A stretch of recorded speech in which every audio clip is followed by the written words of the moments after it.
My name is Jonathan Long. We serve in the country of Hungary. Well, I'm the field director, so most of my role is relating to our team members, relating to our partners, working with strategy and managing the team. I don't know if in missions you have a typical week. Every week changes a little bit. For me, a lot of it's built around certain things with my team, so relating to my team. We get together regularly and work together. We have an office space that we collaborate in, and so there's a certain amount of the week that we're expected to be together and working. And then I pretty much meet with partners regularly, and partners are defined as pastors that we connect with, even church leadership that we connect with. And so not a week goes by that I don't have a meeting with a pastor of some sort or the DS of a church denomination or something like that. And then a lot of bureaucracy in Hungary, so you have to run and get registered mail, you have to do a lot of different administrative tasks as well. And so it's pretty much making sure my team's in good shape, ministry's being developed correctly, touching base with our partners, and then handling the background nuts and bolts. Right now, we are in a growing phase. And so in the next 12 months, we look to be adding about 10 team members, which is a lot to add in a year. And so right now, it's a lot of connecting with people at home, talking with them about their funding process, making sure that their roles are clear, these kinds of things. And so we're really excited that we're onboarding this many people because it expands our capabilities. So that's pretty cool. We have a lot of new partnerships that we've been working on for the last couple of years developing with different churches. And we've been rolling out some processes for discipleship, and this leads into missional living. This leads into engaging people, training and equipping them for ministry. And so it's been really neat. Over probably the last 6 months, we've had somewhere in the realm of 40 churches identify this as something that they want to do with us. And so that's really been rewarding. And so now we're in the process of making sure that we have that whole process, make sure we have that whole plan ready to go. And so we're really excited about that because our partners right now are Hungarians. And you can go into Budapest and work with the international community, you can go into Budapest and work with other mission agencies. We feel called that we're there to work with Hungarians. And we have a lot of doors opening up rather quickly, so we're just trying to prepare our team to be able to step through those. Okay, so basically our immediate OMS team is primarily Americans. We do have a Canadian, and that's fun, and we have some interest from New Zealand, so we're probably going to have a much more multicultural team. One of the things we're preparing for is the idea that we will need Hungarian workers to carry forth with the vision. And so we're actually looking at different ways of making that happen.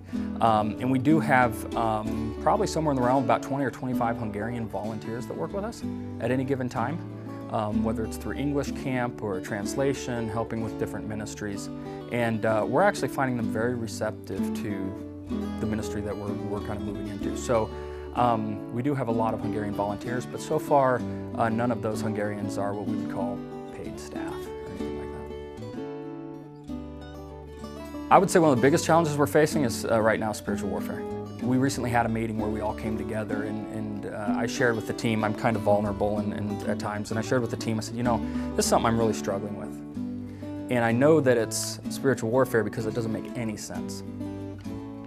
And 3 of my team members went, you know, it's exactly what I've been feeling, exactly the same thing. And so we've definitely been feeling kind of a sense of actually discouragement in a time where it makes no sense to feel discouraged. And so we've kind of had to watch that, so that's been a big challenge. We've recently had a property manager who manages a group of buildings where our office space is. And we didn't realize this, but there were personal reasons for him not to like our organization. And he recently tried to create some problems and even initiate a lawsuit. And fortunately, the Lord's been good, and we were able to, he actually did that as he was leaving that role. And so we were able to identify that, work with a new property manager, completely change the situation. But it seems like over the last year, almost monthly, something has sort of gone haywire. And it's been a process of trying to adjust and fixing that. And fortunately, God has really worked through that and around that, and all of those things have kind of passed away. But we just recognize that the devil's not very happy with the way things are going.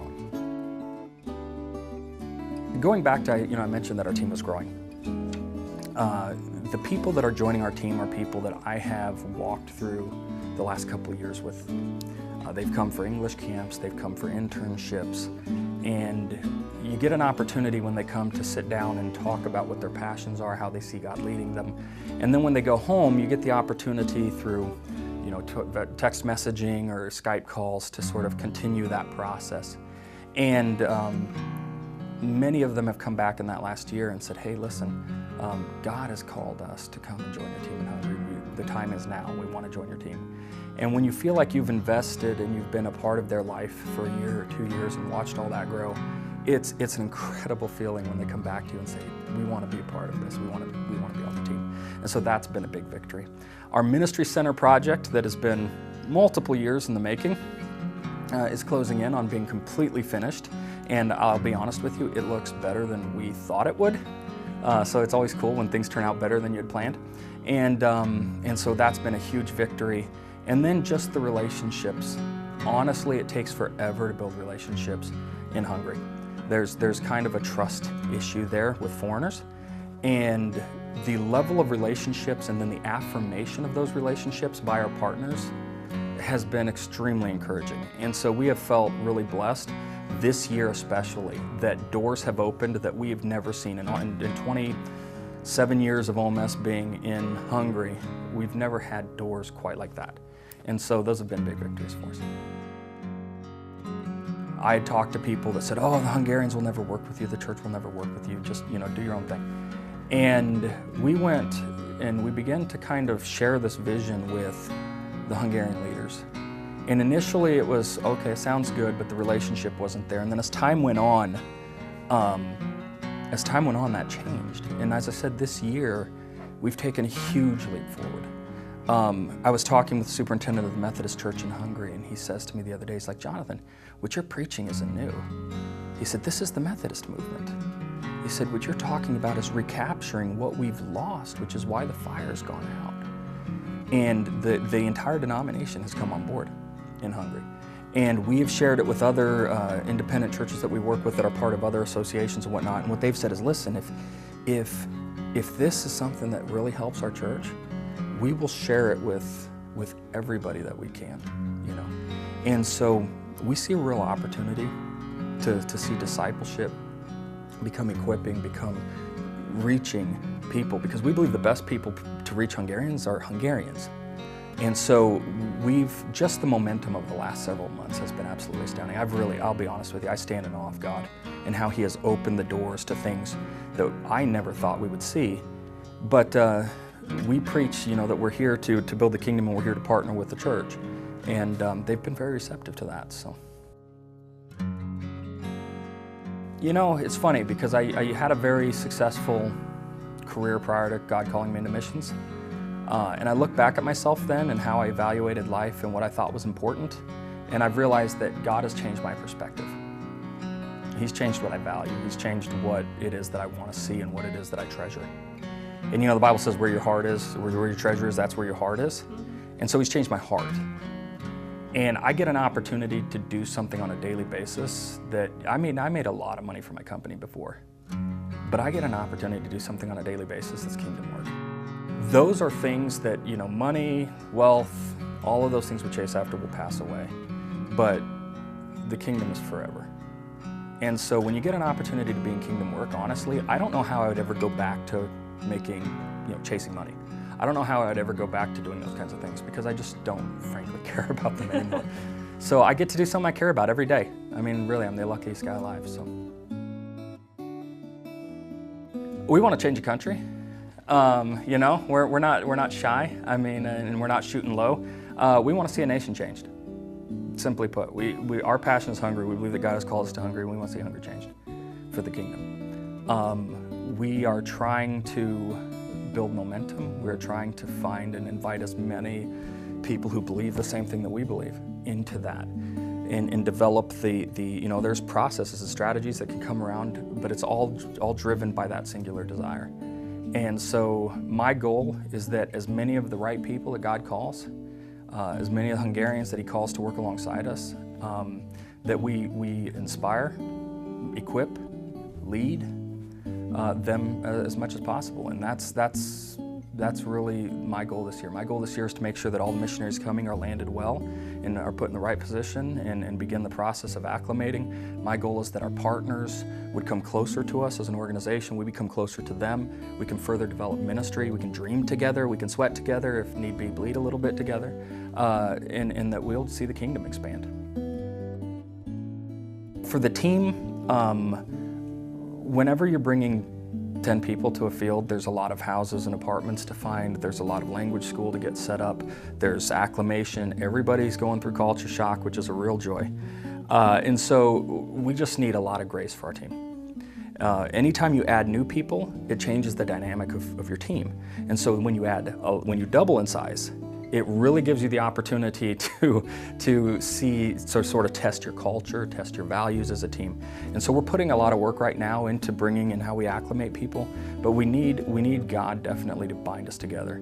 Fortunately, I mentioned that we want to see lives transformed and in dynamic community, and everybody coming and everybody on the team is bought into that.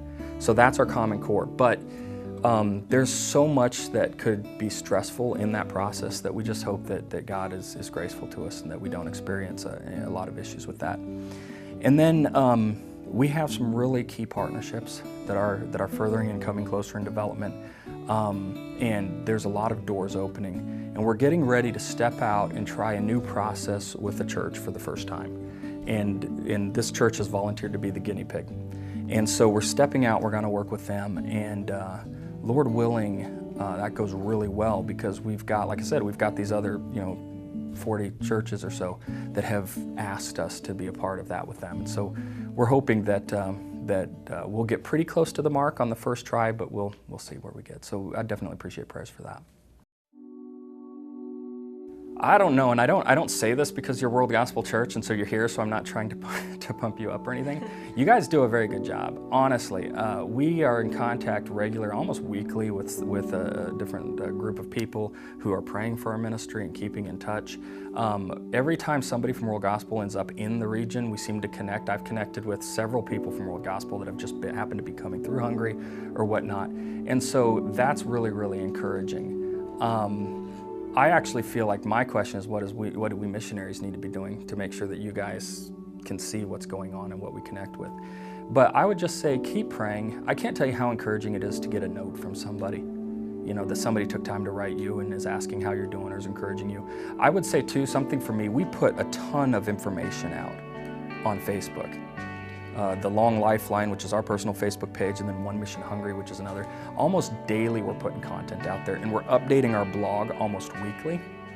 And it's really encouraging to see people respond to that, because we put a lot of effort into that, and then when we talk to people and they say, oh, well, we don't know what's going on. It's like, well, we're communicating, you're just not hearing it, you're not receiving it. And so it's really encouraging when you see people actually, oh, they liked the page, or they're following the information, or they're commenting. Because it just lets us know that the information we're communicating is getting received and it's being understood. So, but honestly, as a whole, you guys are among our best churches for that. So.